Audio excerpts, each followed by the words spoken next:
अस्सलाम वालेकुम नाज़रीन कशर खबरनामा हेत बह साहिल अमीन तुंदिस खदमतस मज हाजिर तो पेश खबरन हुंद तफसील। Congress party Hind senior leader तो मेंबर पार्लियामेंट राहुल गांधी ये हाल भारत जोड़ो यात्रा खत्म कर तज आज राहुल गांधी वादी हिंदिस निजी दौरस पे गुलमर्ग वतमित ये जन गुलमर्ग मज तिमन हिंद रोजन बापत सिक्योरिटी हिंद सख्त बंदोबस्त करने आमद। जराये पे वन राहुल गांधी रोजन दोन दोहन वादी मज या दौरान तिम गुलमर्ग अलाव दोयमन सयाती जायन हुंद दौर हेकन। कांग्रेस पार्टी सीनियर लीडर तो मेंबर पार्लियामेंट राहुल गांधी वत आज सुबह वादी हिंदिस दौरस निजी दौरस पे टंगमर्ग ये पे तिम सिक्योरिटी बंदोबस्तस तहत गुलमर्ग वत ये जन जराये पे वन राहुल गांधी सुंद यह निजी दौर ये दोन दोहन हुंद आसे तत हेकन तिम गुलमर्ग अलाव वादी हिंदन दोयमन सयाती जायन हुंद दौर करित।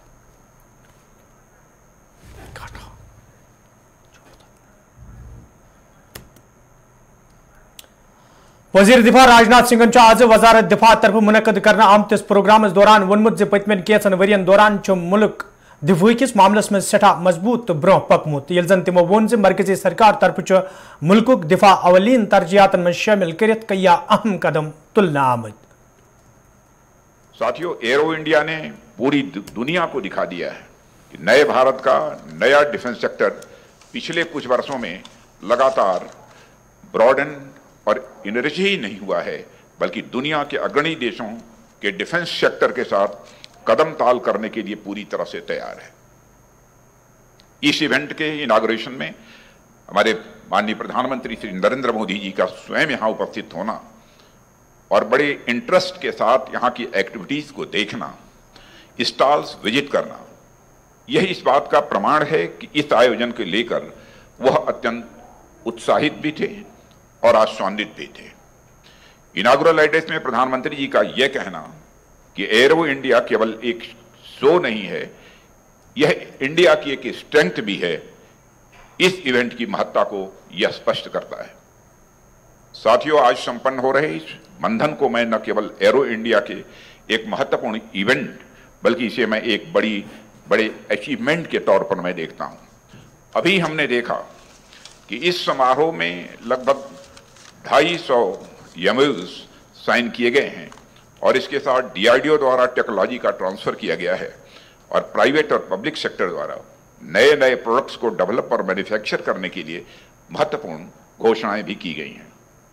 इन बिजनेस टू बिजनेस इंगेजमेंट्स में अपार बिजनेस पोटेंशियल है और ये इंडियन डिफेंस कंपनीज के ग्लोबल एंगेजमेंट को बढ़ाने में बहुत ही महत्वपूर्ण भूमिका निभाएंगे, ऐसा मेरा विश्वास है। ये एमओयूज और टीओटीज डिफेंस इंडस्ट्रियल सेक्टर के एक्सपेंशन का मार्ग प्रशस्त करेंगे और देश के डिफेंस मैन्युफैक्चरिंग को एक नई हाइट देने में कामयाब होंगे।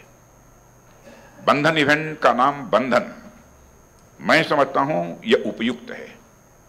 बंधन का सामान्य अर्थ तो किसी से बंधना होता है, अपनी स्वतंत्रता को किनारे रख किसी दूसरे के नियमों कानूनों के अनुरूप चलना होता है, पर बंधन का एक दूसरा अर्थ है जो बहुत ही पॉजिटिव है, बहुत ही सकारात्मक है। बंधन का अर्थ होता है किसी के विचारों, मान्यताओं और मूल्यों से जुड़ना, उसे अपनी पहचान या आइडेंटिटी का हिस्सा बनाना और अपने आप को और अधिक मजबूत बनाना।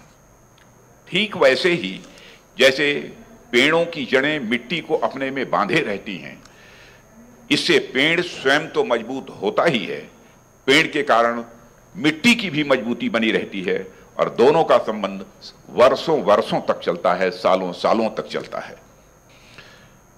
हमारा देश भारत तो बंधन को एक उत्सव के तौर पर मनाता है, रक्षाबंधन के रूप में। हर तरह का प्रेम, वह चाहे व्यक्तिगत हो, पारिवारिक हो, राष्ट्र प्रेम हो या परंपराओं के प्रति प्रेम, हमें एक बंधन में बांधकर अपनी आइडेंटिटी देता है, एक सेंस ऑफ प्राइड देता है।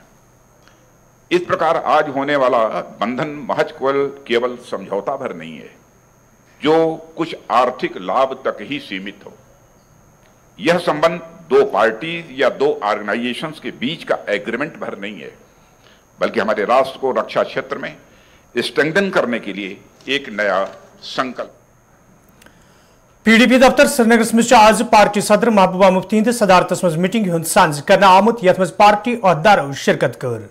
अत मौके पे पार्टी मामलन तो मौजूद सूरत हालस हवाले कथन दल दिन आव तत प्रेस कॉन्फ्रेंस हुंद सांझ करने आमुत यथ दौरान पार्टी सदर महबूबा मुफ्ती वोन जे मरकजी सरकार तरफ जम्मू कश्मीर हिंदन लूकन सहित कया वाद करने आमुत ताहम अकिस मखसूस पार्टी फायदे वातनाने बापत गरीबों से वोट तो अमीरों से नोट हासिल करने पॉलिसी पे काम करने तो यह वजह गैर कानूनी कब्ज बहान बनवित लूकन हिंद घर मुनहदिम करने।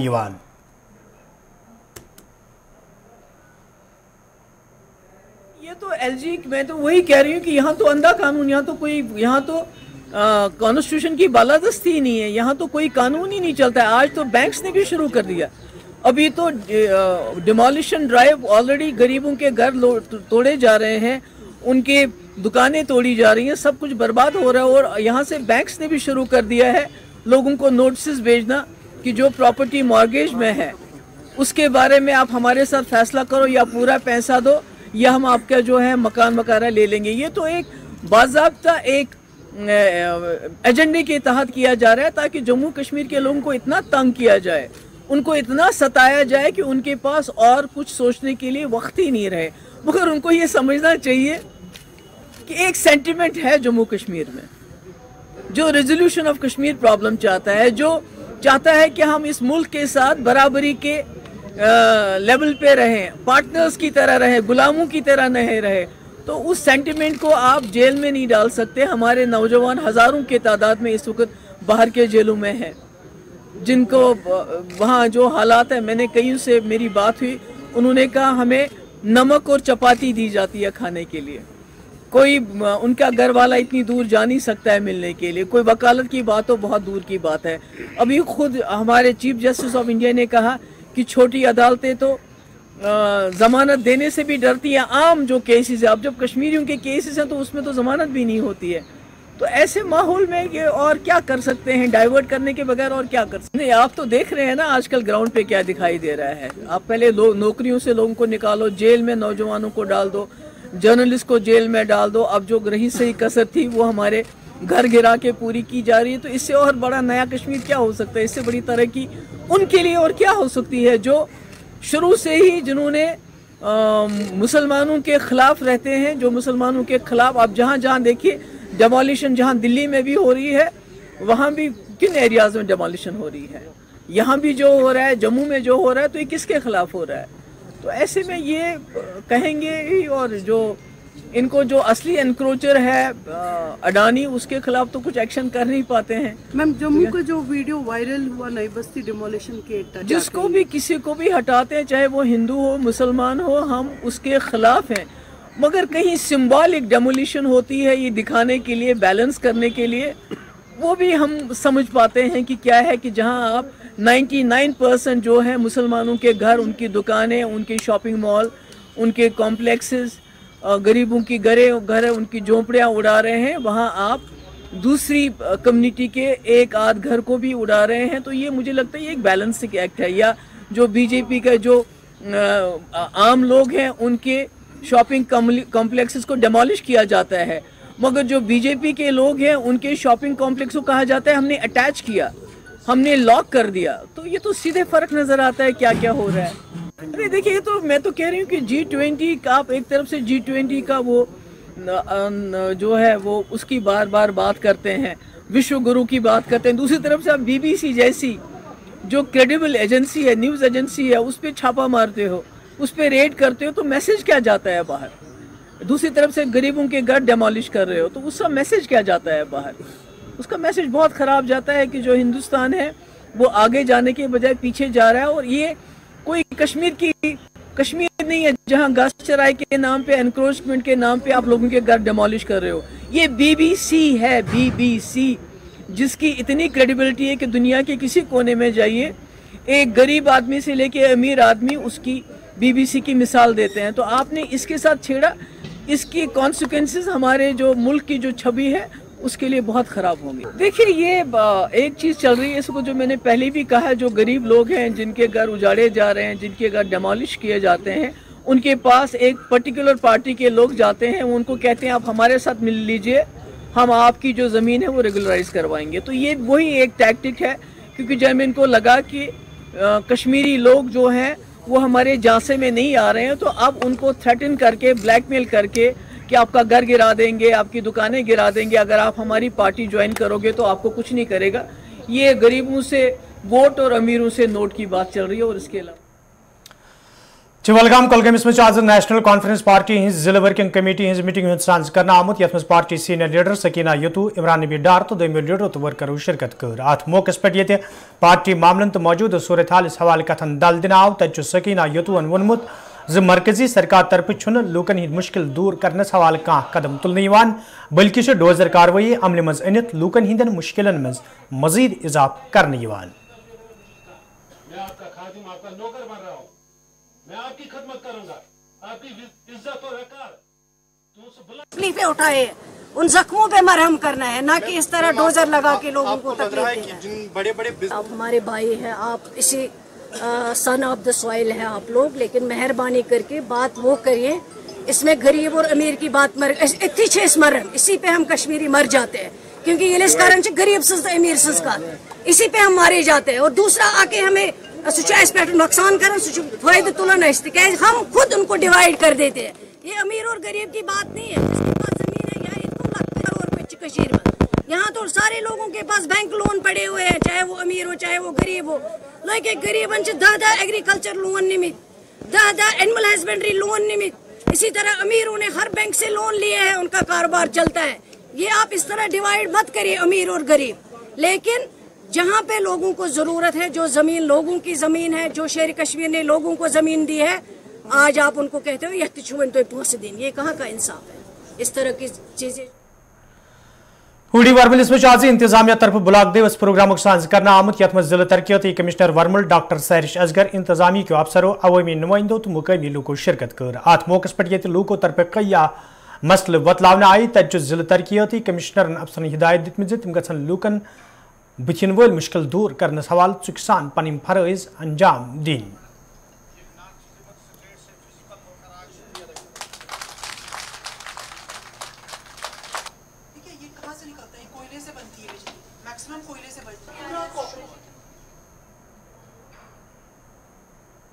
बोनियार ब्लॉक में ब्लॉक दिवस किया गया, जिसमें हमारे पीआरआईस ने भी पार्टिसिपेट किया, हमारे जो आम सिटीजन्स हैं उन्होंने भी पार्टिसिपेट किया, सारे डिपार्टमेंट्स के लोग यहाँ थे और जितने भी इश्यूज़ यहाँ उठे हैं उनका मौके पे इजाला किया गया, उनको डायरेक्शंस भी दी गई डिफरेंट डिपार्टमेंट्स को कि किस तरीके से टाइम बाउंड मैनर में अपने इश्यूज़ को रिजॉल्व करना है।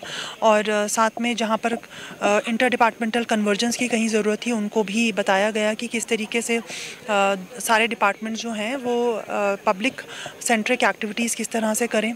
बहुत सारे इश्यूज़ यहाँ डिस्कस हुए, जिसमें ये भी फीडबैक भी लिया कि किस तरीके से डिपार्टमेंट्स काम कर रहे हैं। काफ़ी लोगों ने अप्रिशिएट किया एडमिनिस्ट्रेशन को भी, और जहाँ पे इश्यूज़ थे उसको भी नोट डाउन किया गया।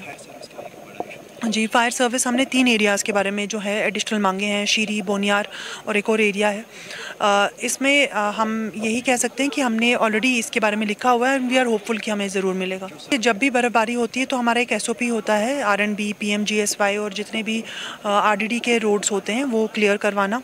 कभी कभी ऐसा एक इशू ये हो जाता है कि अगर फर्स्ट डे नहीं हो तो सेकेंड डे पे ऑलमोस्ट क्लियर होते हैं, तो आज के टाइम में एवरीथिंग इज़ क्लियर। देखिए, बैक टू विलेज प्रोग्राम जो है वो 4th फेज़ में है। पहला फेज़ था कि आपने फाइंड आउट करना है कि लोग क्या चाहते हैं, तो उसमें काफ़ी जो प्लान्स हैं या काफ़ी ऐसे इश्यूज़ उठाए गए कि यहाँ पर ये काम होने चाहिए। दूसरे तीसरे फेज़ में भी इसकी कंटिन्यूशन हुई। 4th फेज़ क्योंकि अब हमारे PRIs इन प्लेस हैं, काफ़ी पैसा जो है वो ग्राम लेवल पे आ रहा है। इसका बेसिक पर्पज़ ये था कि GPDP जब बनेगा, जो यही फरवरी मार्च में बनता है, उसमें लोगों को पता होना चाहिए कि आपके पास ऑलरेडी एक पंचायत लेवल पे, सरपंच लेवल पे, BDC DDC लेवल पे जो पैसा आ रहा है उसको आप अपने गाँव में खुद यूटिलाइज़ कर सकते हैं। और इसके साथ साथ जो हमारा डिस्ट्रिक्ट प्लान बनता है उसमें भी हम चीज़ें प्रोजेक्ट कर सकते हैं। तो ये कोई अलग कोई एक स्कीम ये नहीं है कि आपने कोई डेवलपमेंटल स्कीम अलग से लेनी है। इसमें जो ऑलरेडी एग्जिस्टिंग स्कीम्स हैं आप उसमें किस तरीके से अपने कामों को बांट सकते हैं ताकि पूरे साल के एंड में आपके पास एक अच्छा नंबर ऑफ काम आ जाए जो आप कह सकें वो आपने पूरे साल में किया। तो बैक टू विलेज 4 का यही मंशा थी कि ये देखना कि हमारे ये 1-2 सालों में क्या क्या काम हुए हैं और नए कामों को जीपीडीपी में प्रोजेक्ट करवाना। श्रीनगर शहर स्मार्ट सिटी हिंद जुमरस मज अन्न पत ये शहर श्रीनगर मजीद जायज नजर बनाने बापत काम जारी तज आज जिला तरक्याती कमिश्नर श्रीनगरन शहर श्रीनगर दौर कोर्मुत यथ दौरान तिमन हमरा इंतजामी दोयम अफसर तह मौजूद दौरस दौरान ये तिमो जारी काम साम तत तिमो जराए इब्लाग के नुमाइंदन हिंदन सवालन हुंद जवाब दिवान वोनमुत स्मार्ट सिटी हुंद ख्वाब पूरा करने बापत इंतजामिया तरफ सही कदम तुलना आमत ये जन तिमो इनदमी कार्रवाई हवाले प्रश्न आमत सवाल जवाब दिवान वोन LG सिंह लफ्ज हुकुम तो कानून अत मन दोयम कह गुंजाइश। देखिए आज का जो ये विजिट था इसमें जैसे कि आपको मालूम है कि G20 आ रहा है और पूरे जम्मू कश्मीर के लिए और ख़ासकर डिस्ट्रिक्ट श्रीनगर के लिए बड़े गर्व की बात है, बड़े फ़ख्र की बात है कि इस शहर को G20 के लिए मुंतखब किया गया है और उस सिलसिले में तैयारियां चल रही हैं। आज SSP साहब भी और हम इकट्ठे यहाँ पर आए हैं और हम लोग ये पूरे शहर का ओवरऑल एक मुआयना लिया है। जो काम सिविल वर्क्स चल रहे हैं आपके सामने इस वक्त घंटाघर में काम चल रहा है। इसके अलावा हमने जेलम बंड, इससे पहले जो टूर किया है मैंने, वो जेलम बंड पर जो स्टोन पिचिंग का काम चल रहा है, रिवर फ्रंट का काम चल रहा है, वो उसकी भी इंस्पेक्शन की है। तो इस ज़मन में मैं ये कहना चाहता हूँ कि पूरे ज़ोरों शोरों से G20 की जो एक ग्लोबल इवेंट है और इंडिया को G20 प्रेसिडेंसी मिली है तो बहुत बड़ी बात है ये। और मुझे लगता है कि जो हम कहते हैं कि इंडिया एक ग्लोबल लीडर इमर्ज हो रहा है मुख्तलिफ सेक्टर्स में, हर शोबे में, तो उसको शोकेस करने का एक बहुत बड़ी अपॉर्चुनिटी है।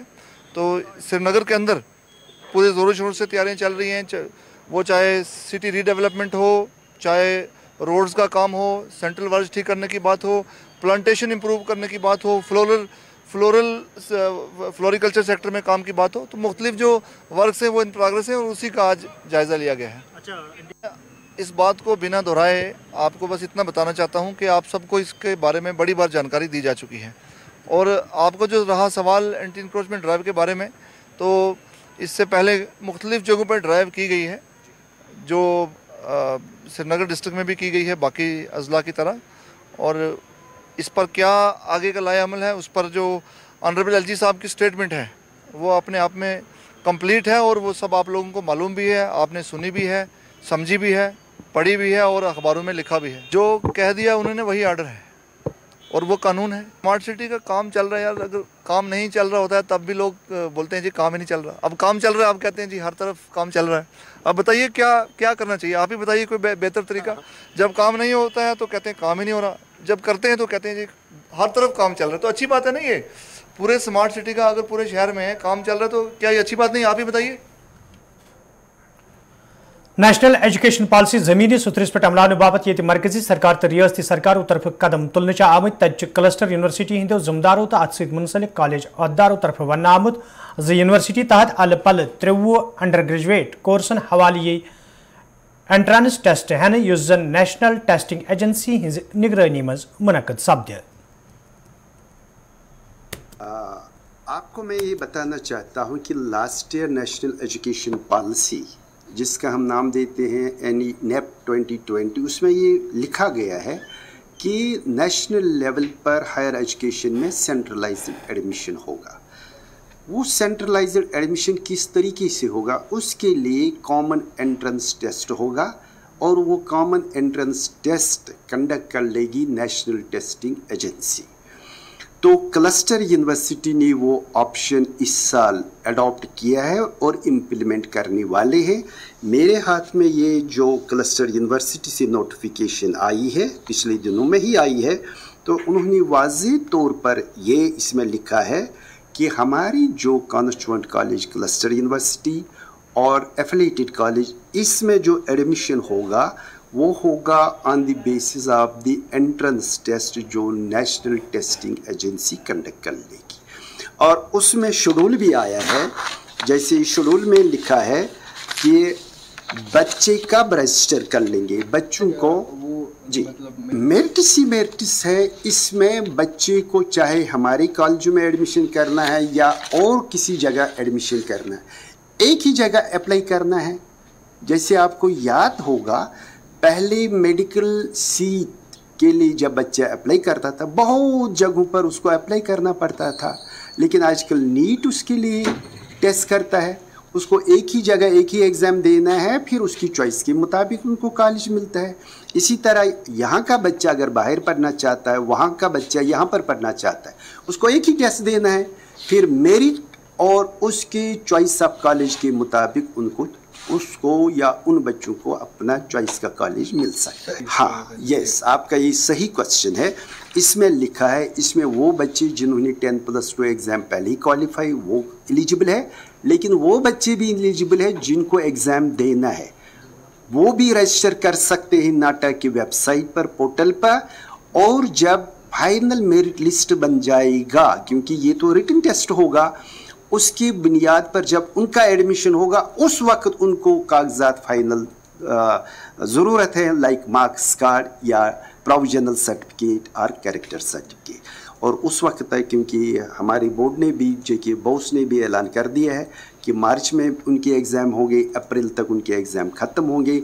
मुझे लगता है एंडिंग अप्रैल या फर्स्ट वीक ऑफ मई उनका रिज़ल्ट आ जाएगा। और जब एडमिशन प्रोसेस होगा इंडिविजुअल कॉलेजों में, तो उनकी सभी डॉक्यूमेंट्स तैयार होंगे। बच्चों को कोई परेशानी, फाइनल एडमिशन कॉलेज में उनको वो डॉक्यूमेंट्स प्रोड्यूस करने हैं, न कि नाटा को प्रोड्यूस करने। हाँ, बेसिकली ये हायर एजुकेशन की डायरेक्शन हमें है कि इस साल जैसे कि नई एजुकेशन पॉलिसी आई है, तो उसी के सिलसिले में हमने NTA इस साल एडमिशन कर रहा है, ये टेस्ट ले रहा है, तो उसी सिलसिले हमने ये नोटिफिकेशन फ्लोट की है, जिसका ऑलरेडी मतलब बच्चे इस वक्त फॉर्म सबमिट कर रहे हैं। तो ये टेस्ट देंगे तो उसके बाद उनका सिलेक्शन होगा। नहीं, हमने उनका भी लिखा, अगर आप हमारी नोटिफिकेशन पे जाओगे, हमने उनके लिए भी रखा जाएगा, वो भी प्रोविजनली इस वक्त फॉर्म सबमिट कर सकते हैं, और उनको वो मार्क्स कार्ड फिर सबमिट करना होगा at the time of admission. उनको सिलेक्शन होगी on the basis of the merit जो वो हासिल करेंगे टेस्ट में, उस पर हम उनका सिलेक्शन कर देंगे उस प्रोग्राम में, लेकिन फाइनली उनको सबमिट करना होगा at the time of admission अपना मार्क्स कार्ड 12th का। ऑब्वियसली अगर नेशनल लेवल पे टेस्ट हो रहा है तो अच्छे बच्चे ही आएंगे। नहीं, कहीं भी, ये कहीं भी, मतलब बच्चे ने किसी प्रोग्राम में अगर दिया, वो फिर उसकी चॉइस है वो कहाँ फिर जाना चाहेगा। वो फॉर्म में ऑलरेडी वो जहाँ जम्मू में भी मतलब टेस्ट तो कॉमन होगा, इसी टेस्ट की बुनियाद पे वो किसी यूनिवर्सिटी में भी फिर एडमिशन ले सकता है। नहीं शुमाली हंदिस जिले कुपवार किन करना टंगदार तो दोमेन इलाकन मज रोजन वाले लूकन ये साधनाबाद बंद सपदन किन सठा मुश्किल वेतरन पेवान तत BRO तरफ वत पे आज शीन तुलना आमत यथ दौरान वत आमद रफ्त बापत बहाल करना आई कई दो पे वत पे गाड़िन हुंद इन गन नजर गसान तत मुकामी लूको तरफ खुशी हुंद इजहार करान वन आमुद आमद रफ्त बहाल सपदन सत लूकन सठे राहत वोतमुत।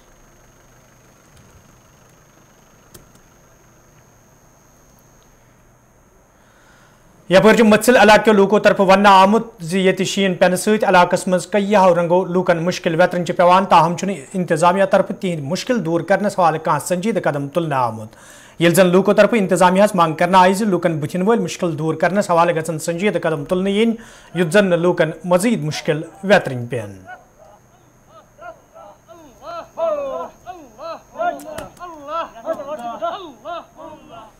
क्योंकि सर आप भी जानते हो कि पिछले 1 महीने से मत्सिल का जो रोड है, मेन रोड, वो बंद पड़ा हुआ है, तो वहाँ पे बिजली भी नहीं है पिछले 20 दिनों से। जो वहाँ की इनर रोड्स है जो मत्सिल से दूसरे इलाकों को कनेक्ट करते हैं, वो पिछले 2 महीनों से बंद पड़े हैं।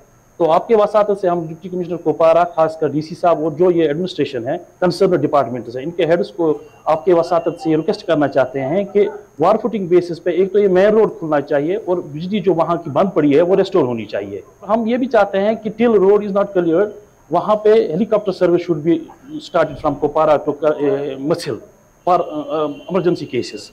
काफ़ी जो लोग यहाँ पे फंसे हुए हैं वो फाइनेंशियली काफ़ी वीक है, BPL कैटेगरी में आते हैं, उनके लिए गवर्नमेंट को अकोमोडेशन कुछ प्रोवाइड करनी चाहिए टिल जहाँ जब तक रोड खुल जाता। तो जिस तरह से इन्होंने करना में रोड खोला है, उस तरह से वार फुटिंग बेसिस पे इन्होंने मत्सिल का रोड भी खोलना चाहिए।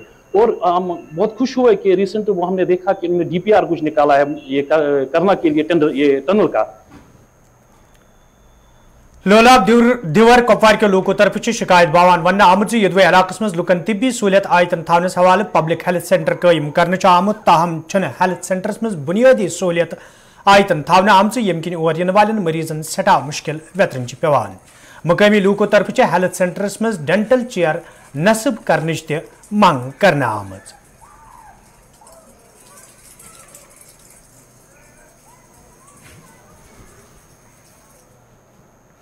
तो नाजरीन खबरनामान दियो इजाजत खुदा सवाल।